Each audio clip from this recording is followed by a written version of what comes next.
시청자 여러분 안녕하십니까? 매일신문 뉴스 김민정입니다. 경상북도가 추진하는 새마을운동 세계화 사업을 통한 저개발 국가들이 빈곤을 극복한 사례가 각국 외교관들에게 소개됐습니다. 김관용 경북도지사는 23일 서울 롯데호텔에서 반기문 유엔 사무총장과 각국 주한대사 등 100여 명이 참석한 가운데 열린 조차 포럼에서 새마을운동 세계화를 통한 가난 극복 성공 사례를 발표했습니다. 이날 포럼에서 김 도지사는 새마을 세계화는 현지 주민의 자립 역량을 강화해 발전 기반을 조성하고 주민들과 함께하는 실천 운동이라며 새마을운동의 성공과 경험을 아프리카 등 저개발 국가들에 전파해 빈곤 퇴치에 기여하겠다고 말했습니다. 이번 포럼의 주제가 된 유엔의 새천년 개발 목표의 주요 내용으로는 빈곤과 기아 퇴치, 초등교육 완전 보급, 양성평등 및 여권 신장 등입니다. 정부가 국민주택기금을 풀어 집 없는 서민과 근로자들에 대한 주택 구입 자금 지원을 확대하기로 했습니다. 전세난 해소책의 일환으로 무주택 서민 근로자가 주택을 쉽게 살 수 있도록 국민주택기금 지원을 확대하고 금리를 낮추는 방안이 추진됩니다. 또 가을 이사철에 맞춰 한국토지주택공사가 추진하는 매입 임대주택의 공급 물량을 확대하고 월세 소득공제 한도를 높이거나 세액공제를 신설하는 것을 검토하고 있습니다. 주택구입자금 지원 대상자 기준을 현재 부부 합산소득 4,500만 원 이하에서 5천만 원에서 6천만 원으로 높이고 지원 대상 주택가격도 기존 3억 원 이하에서 5억 원이나 6억 원으로 높이는 한편 대출금리는 현행 4%보다 더 낮춰주는 방안입니다.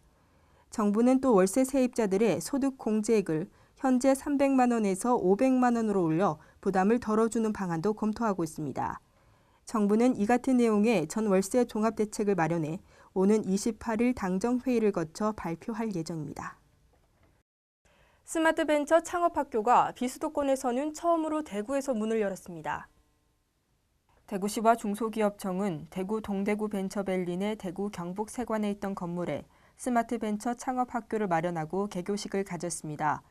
중소기업청이 지방에서는 처음으로 개교한 스마트벤처 창업학교는 앱이나 게임 등 스마트 기기를 기반으로 한 창업을 돕기 위해 교육 공간과 기숙사를 제공하고 사업화 과정을 지원합니다.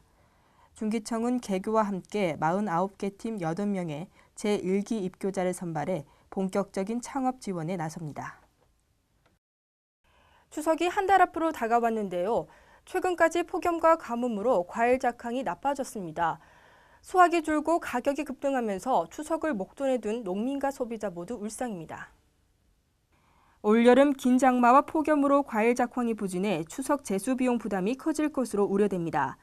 최근의 폭염으로 인해 충북 음성 지역에 올해 복숭아 출하량이 지난해 절반 수준으로 떨어졌고 충북의 포도 주산지인 옥천 영동의 농가들도 포도가 제때 익지 않아 수확이 지연됐습니다. 대표적인 제수용품인 대추 작황도 극히 부진했습니다.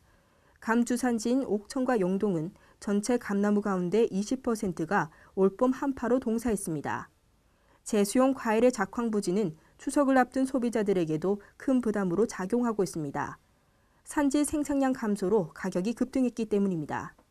이에 따라 경제 사정이 나빠 주머니 사정이 여의치 않는 소비자들로서는 장바구니 물가 상승으로 추석 제수용품 장만하기가 훨씬 부담스럽게 됐습니다.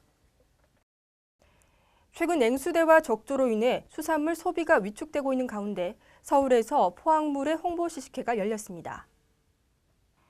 포항물의 연합회와 포항상공회의소는 수산물 소비 촉진을 위해 서울대치동 포스코센터에서 포스코 임직원을 대상으로 포항물의 홍보 시식회를 가졌습니다. 이날 홍보 행사를 위해 포항에서 직접 물회 도시락을 공수했으며 시식을 한 포스코 직원들은 포항 물회의 시원하고 깊은 맛에 매료됐다며 포항 물회를 적극 홍보하는 데 앞장서겠다고 말했습니다.